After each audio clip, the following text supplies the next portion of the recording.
but I think we have shied away from kind of acknowledging.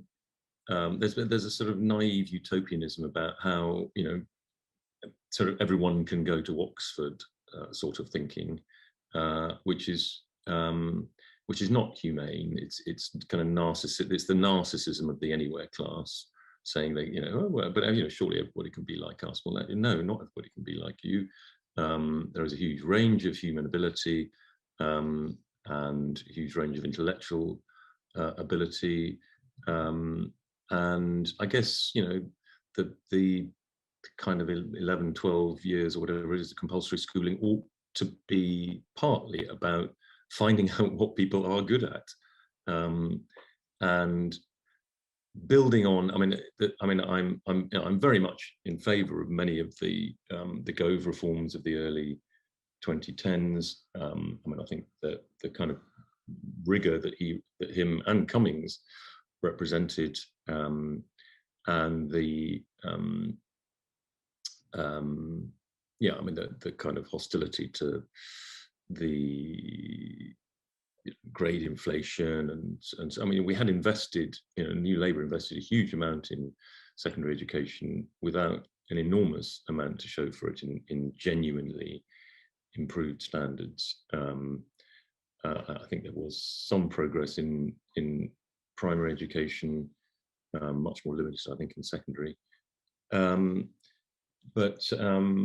I think a lot of the reforms, the academy reforms, free schools, and so on, have a lot to be said for them. I think, you know, the basic belief that nearly everybody, not absolutely everybody, but nearly everybody can get up to really good basic level, basic academic level, kind of in English and maths and so on, if they are well taught in in a rigorous and disciplined school environment.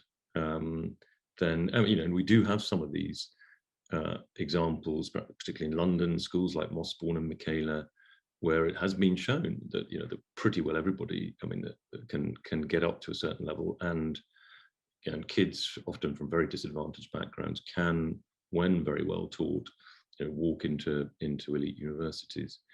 I think one of the weaknesses was a lack of hand and heart, in a way, in that it kind of reinforced. I mean, there was a kind of egalitarian democratic impulse, I think, behind it, but it kind of represented too much a sort of academic anywhere worldview.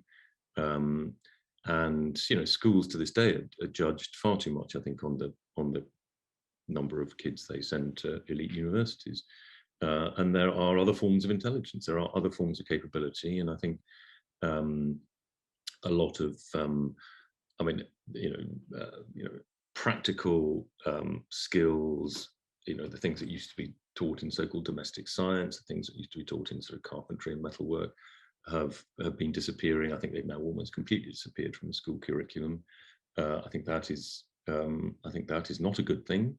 I think I suggest in Head, Hand, Heart, everybody should leave school having mastered at least, or having made some steps towards mastering, you know, one practical skill, you know, from coding to carpentry. And I think, you know, the teaching of the arts, art, drawing, painting, dancing, acting, music. These are, you know, vital human skills too. I think in Victorian times, you know, the educated person was someone who could speak at least one foreign language and play a musical instrument. I mean, with that, we seem to have kind of lost that sense of the sort of rounded, sort of capable person. And I think, you know, there are lots of people, particularly people obviously brought up in homes where they, you know, perhaps in single parent homes, without books on the shelves, without a parent, you know, using a kind of extended vocabulary to them from an early age, who are going to, who are going to be sort of fighting this academic battle with one hand tied behind their back. And I think, you know, this is often caricatured as well. You know, people just want to, allow, better off people to dominate the kind of academic positions and send all the working class kids into sort of carpentry, metalwork classes or whatever. I mean, that's the sort of scar that has been left by the 1944 Education Act and the sort of grammar school secondary modern divide. I mean, I think one should almost look at it the other way around. I mean, actually, we want privileged kids who, many of whom are not at all academic, but with the help of extra tutoring and so on, can most, unless they're really very dim, can be helped into Russell Group universities and into professional jobs. We'll stop it. Allow them to do something else. If they're not intellectually able, they quite possibly have other capabilities that can also be monetized, or entrepreneurial abilities, or whatever. I mean, often the fish rots from the head, but the fish is also inspired by what's going on in the head, as it were. I think it'd be great to see, as it were, fewer privileged kids going to university and more of them, becoming artisanal cheesemakers in Hackney or whatever it is. And I think we are going to see that. I mean, I think we're beginning to see that more generally, that people have become disillusioned with the single ladder to the idea of a successful life necessarily running up through higher education. It's a much narrower and sort of less imaginative route than used to be the case 50 or 100 years ago. There were lots of little ladders up.